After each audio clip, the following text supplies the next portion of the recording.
51 dias depois do tombo.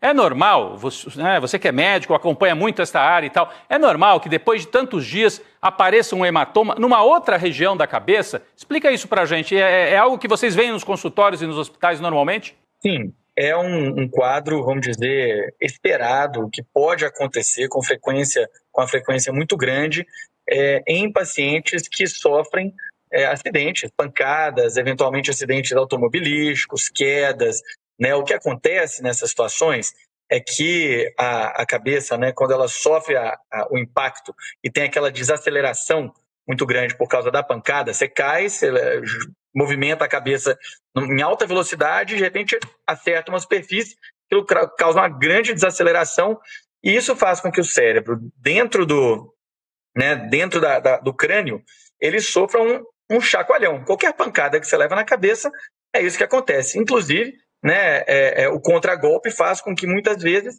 o lugar onde você vai ter o sangramento seja justamente o outro lado da cabeça de onde foi o impacto. Você vê que o Lula teve que fazer os pontos de sutura aqui na nuca e o sangramento foi frontotemporal, né? Foi na área lateral, frontal, né? Um pouco aqui da cabeça, exatamente. Aí foi onde foi a sutura.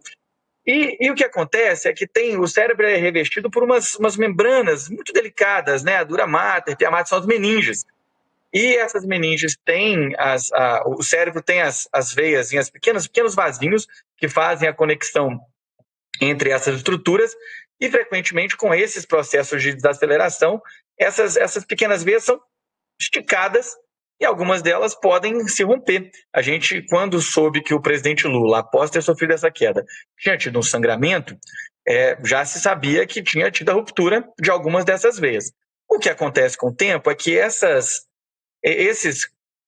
hematomas, esses acúmulos de sangue que vão se formando por causa dessa ruptura, eles tendem a se hidratar, eles puxam um pouquinho de água ali no processo de evolução do quadro, e isso às vezes faz esticar um pouquinho ali, se afastar, tensiona as membranas, e isso pode provocar uma nova rotura de pequenas veias. Aí vai gotejando, geralmente são sangramentos muito lentos, e é por isso que eles aparecem meses depois, não é um sangramento como se fosse uma artéria que está lá sangrando com grande volume. Então, é um gotejar que vai acumulando e é muito frequente isso acontecer, em particular, em acidentes que acontecem com a população mais idosa. Então, o quadro que o presidente apresentou, ele não é de modo algum atípico, inesperado, incomum, dado o acidente que ele sofreu há cerca de 50 dias. Então, o bom dessa história é que o presidente estava...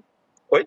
Continua, não, o bom dessa história é que o presidente está reagindo bem, né? Está acordado, está conversando, está ativo. Não. Agora, a gente se perguntou aqui o dia inteiro se não foi prejudicial ou se foi uma decisão acertada transferi-lo de Brasília para São Paulo, ou seja, logo depois dessa queda que ele teve, ele ficou muito tempo sem poder pegar avião, justamente por causa da pressão, né? Quando você levanta voo e quando desce, essa variação de altitude. E agora, a primeira coisa que fizeram quando descobriram esse hematoma foi trazê-lo para São Paulo. A gente estranhou um pouco. O senhor acha que isso é comum, é normal, não apresenta nenhum risco? Vamos lá. Primeiro que essa coisa da mudança de pressão que ocorre no voo, isso não tem, de fato, nenhuma evidência que sugira que isso aumenta o risco de uma complicação nesse quadro, tá? Essa é uma coisa importante colocar. A decisão sobre onde realizar o procedimento tem muito a ver com a oferta do profissional de escolha do presidente, do profissional da confiança do presidente. Uma cirurgia é um procedimento muito delicado, que exige, né, que o presidente esteja com uma equipe que é a equipe que ele escolhe, que ele confia, né, e uma equipe de alta qualidade. O hospital em Brasília, inclusive, tem condições de realizar esse procedimento, né? Isso tem condições de realizar em Brasília, mas a equipe do presidente e o presidente decidiram que o melhor lugar para fazer isso era em São Paulo.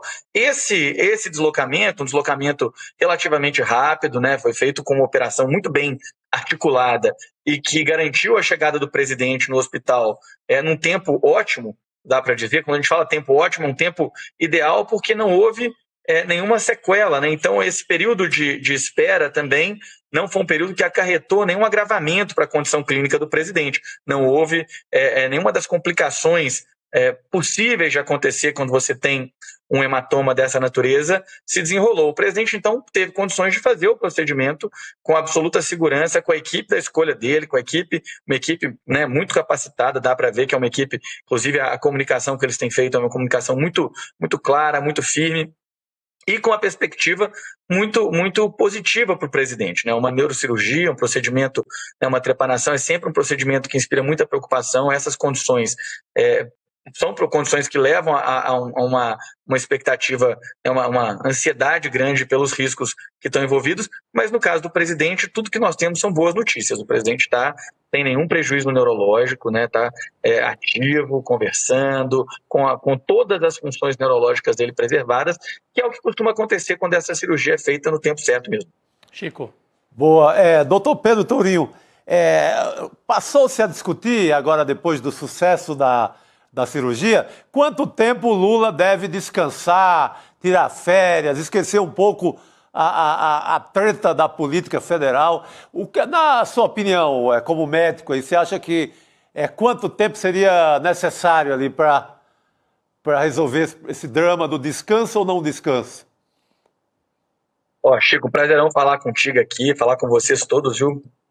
Eu quero dizer assim, a decisão sobre o tempo de recuperação, uma decisão que vai ser tomada entre o presidente e a equipe médica do presidente. O ideal, o presidente vai ter que ficar internado pelo menos essa semana, né? Isso aí é certo, alguns dias de observação na UTI, que é onde ele tem um monitoramento mais intensivo e que permite, portanto, que qualquer complicação, né, mesmo as mais incomuns, sejam identificadas muito prontamente e dessa maneira a gente poder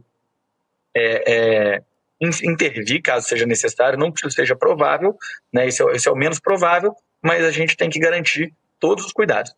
E aí a decisão sobre a maneira como vai ser retomadas as atividades, vão ser retomadas as atividades, é uma decisão que vai ser feita nessa articulação entre o presidente e a equipe. A equipe hoje, na coletiva, falou que dentro de uma semana a expectativa é que o presidente volte para Brasília. Eu acho essa uma estimativa razoável. Ela implica em estar pelo menos uma semana, né, no hospital, 5, 7 dias no hospital, sem pressa para sair. Depois disso, o presidente vai, certamente, passar por um período de readaptação, não porque ele precise, porque ele esteja com alguma sequela, mas de readaptação de uma retomada gradual da rotina, né? Isso é importante também, e isso demora, certamente, algumas semanas. Então, o que eu acho que é possível que a gente encontre é uma situação em que o presidente retoma gradativamente a intensidade da sua agenda, e aí dentro de 20 dias, um mês, aí de fato é vida normal, é tocar o barco, e é lógico, acompanhar o quadro como ele já estava acompanhando. O bom nessa história toda também é que o presidente, ele foi muito cauteloso, né? Ele apresentou um sintoma que é uma dor de cabeça é algo que é muito comum. Você está gripado, você tem dor de cabeça, você fica estressado, você tem dor de cabeça, mas ao invés de menosprezar esse sintoma, o presidente buscou assistência médica e isso foi o que assegurou que essa evolução do hematoma, que era uma evolução que não tratada poderia levar até mesmo à morte do presidente, foi tratada no tempo certo. Agora uma pergunta, a doutor Pedro Tourinho está conversando aqui com a gente, médico, professor também em Campinas, PUC de Campinas, né? Só me corrija, mas é isso, né? Continua na PUC de Campinas, né? É isso aí, PUC de Campinas. Eu estou agora licenciado, eu tive licenciado por causa desse último período, mas sim, estou lá um bom tempo na PUC. Na PUC, é isso mesmo. Pode resultar esse hematoma, essa intervenção que o presidente Lula teve que fazer de ontem para hoje, em alguma limitação para futuras viagens? Por exemplo, porque a Heloísa trouxe aqui, houve essa recomendação de que ele não fizesse viagens, principalmente para o exterior, que não viajasse de avião, não fizesse viagens longas. A gente entendeu que fosse por causa dessa questão da pressão. Então não era por causa disso, mas por algum motivo recomendaram que ele não fizesse viagens longas lá no primeiro momento, logo depois que ele fez a sutura aqui na nuca. Pode agora ter algum tipo de limitação para viagens mais longas? O que se recomenda num caso desse? Um paciente de quase 80 anos, né? Que faz uma intervenção, não é algo assim seríssimo, não deixou nenhuma sequela, isso é bom falar também, os médicos foram muito claros, não tem nenhuma sequela, mas é delicado, né? Num paciente qualquer, ainda mais com quase 80 anos. Fica alguma limitação? Os médicos recomendam, não viaja durante 2 meses, 3 meses. O que o senhor recomendaria para um paciente de 80 anos que fosse no seu consultório? Que fosse presidente da República e que tem a agenda que ele tem.